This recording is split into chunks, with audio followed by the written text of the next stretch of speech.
Batuta ni tatang, dakkel timurdong na, mabalin na balaan, tada abot na. Hoy! Hoy ka rin. Ikaw ba si Douglas? Ha?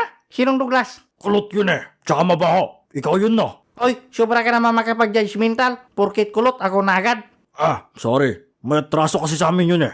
Sige, salamat. Ay, loko pala yun ah. Teka, tulungan kita. Tanong lang ako sa kasama ko. Sige, salamat. Jonathan, may kilala ka bang Douglas? Kulot daw tapos mabaho.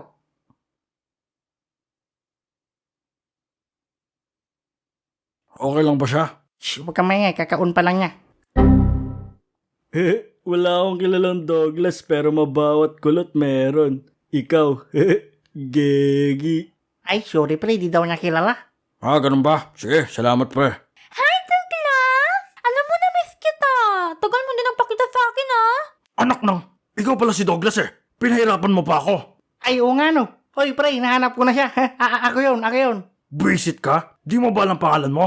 Ay, sorry pre, medyo lasing kasi ako eh. Alam mo, galing pa ako ng kabilang barangay para singilin ka sa utang mo. Ay wow, pang-action star yung busis mo ah. Para kang si Rubing Padilpat. Akala mo ba nagbibiro ako? Bayaran mo na yung utang mo. Ha? Anong utang?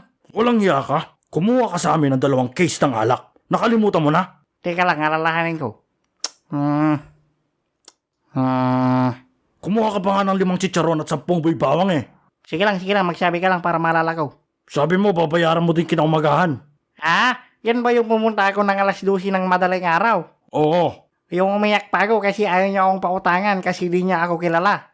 Oo. Ano, naalala mo na? Hindi. Buisit. Anong problema sa memorya mo? Sadyang makakalimutin ka ba? Ay oo pre, ganyan yung nangyari sa akin yung mag-apply sana ako ng trabaho.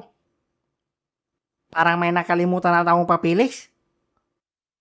Pati pangalan mo nakakalimutan mo ah. Ay, may sakit kasi ako pre. Pag nakakainom ako ng maraming alak, nakakalimutan ko yung mga ginagawa ko. Kaya nung last week, pumunta ako sa doktor. Sabi niya sa akin, lumabas ka ang baho mo. Kaya lumabas ako. Tapos pumunta ako ng SM para magtingin ng electric pan. Yung electric pan kasi nila Jonathan may tunog sa gabi. Parang ganon. Pero okay na ngayon, wala lang tunog. Ano na ulit yung tanong mo? Walang hiya ka. Basta, nandito ako para balaan ka. Hindi mo ako kilala. Oo nga, sino ka ba? Ako si Trunks.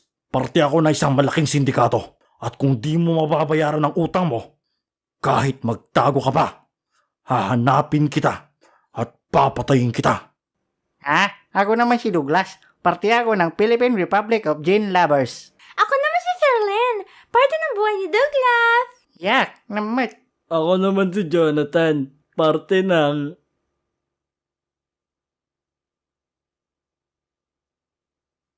Puro kayo kalokohan. Ikaw, babalik ako dito.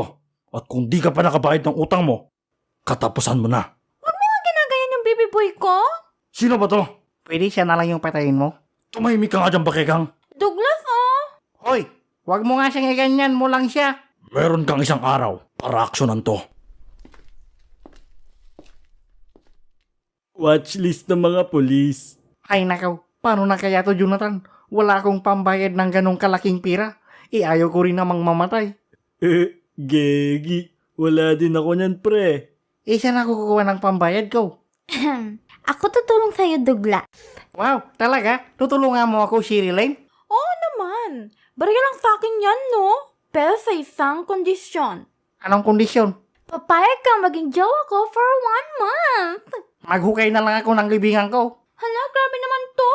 Okay, 1 day na lang. Taropam, kahit 1 oras pa yan, over my bread body. Gegi, Douglas. Isang araw lang naman eh. Pagtiisan mo na, kaysa patayin ka. Gegi. Oo nga, tsaka ang swerte-swerte mo, no? Ang ganda-ganda at ang sexy ko kaya.